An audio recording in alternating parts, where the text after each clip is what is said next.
Hello, everyone, and welcome to Lecture 4. And in this lecture, we will look at Python data types. So, Python data types define what kind of value a variable can store. Remember, in the last class, we talked about Python variables.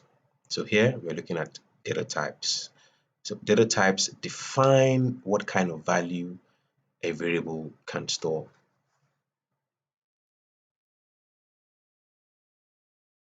Yeah, so let's look at this example. Yeah, so we have a variable x, and here x stores a value of type integer. Yeah, so 34 is a whole number, so therefore 34 is an integer. So here x stores a value of type integer, or int for short in Python. So clearly this definition makes sense, which says data types define what kind of value. So what kind of value is assigned to x? X is assigned a value of type integer because 34 is a whole number. So let's go to the next example. What kind of value is assigned to d? D is assigned a value 34.67, which is a decimal number, and then we can say D is assigned a value of type float.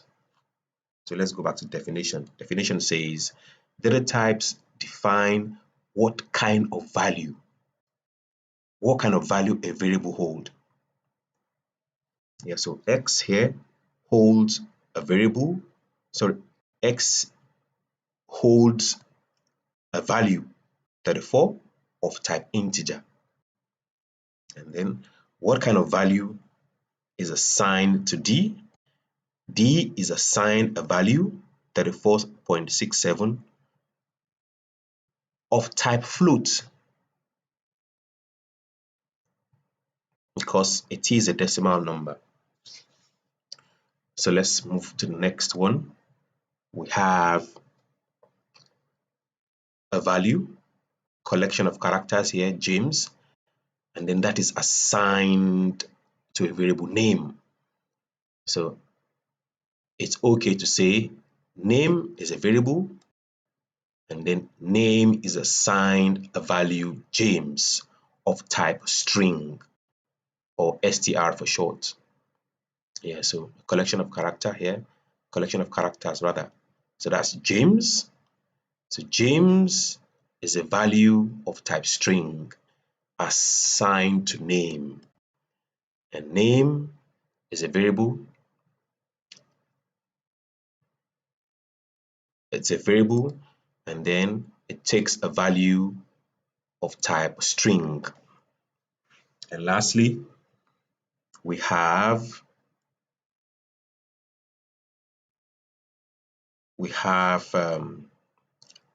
the Boolean.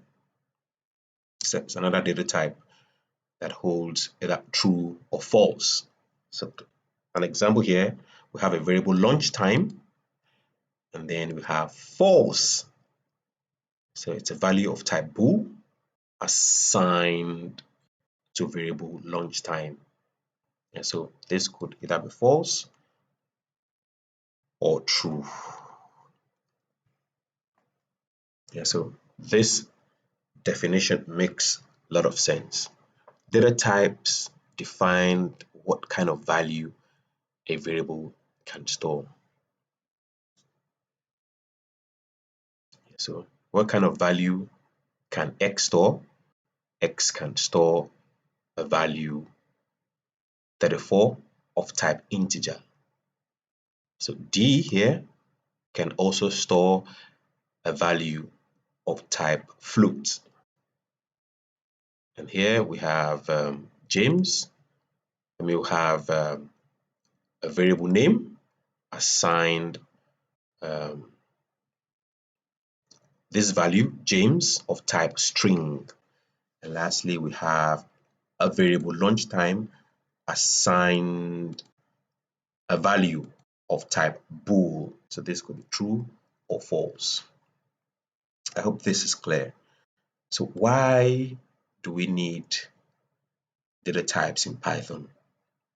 We need data types in Python so that we can organize our data, isn't it? So we can organize our data. We have X. So we have, let's make it thick. We have, okay. So we have X, and X could be assigned 6, and then, okay, I think let me go to my Google Collaborate. Yes, I remember we touched on this the last class, how to launch our Google Collaborate, and we did this in our previous session. So for data, to organize our data, so X is assigned 6, and then we could also have another value, another variable Y assigned 7, and then we could also have another variable, say maybe, what do we call this, R, and that is assigned 8. So R is a variable of type string, Y is a variable of type float, and X is a variable of type int. So this is clear. So we're organizing our data, and then we want to prevent errors too. So that's why we're also doing that. So for example, we don't want a scenario whereby we say print. So imagine we want to say X plus R. So we want to add two different data types together. This is X of type integer, and this is R of type string. And then if we try to merge these two, you can see it gives error. So it doesn't support the addition of an integer, a variable of type int, and then R of type string. So to prevent error and also for efficient memory access. So imagine if, for example, maybe this could be your memory, your RAM, and then you have different units there, different cells. So if we know that our integer will only take one cell, so maybe you have 6 here, and then you have, maybe this is X pointing to this address 6. So if we know that our integer would use one cell to store, we use one cell here now to store its value then. So clearly we know that the system would only reference this cell to retrieve 6. Yeah, so for efficient memory access. And if, for example, it would take maybe 2 cells to get a number, so clearly it will also use those 2 cells. So this is just, an example here. Yeah, so for efficient memory access. So that's why we need data types. Yeah, so we have some questions here for you. You can pause and then make an attempt. We also have this, and then we have the last one here. So thank you very much, and I will see you in the next video.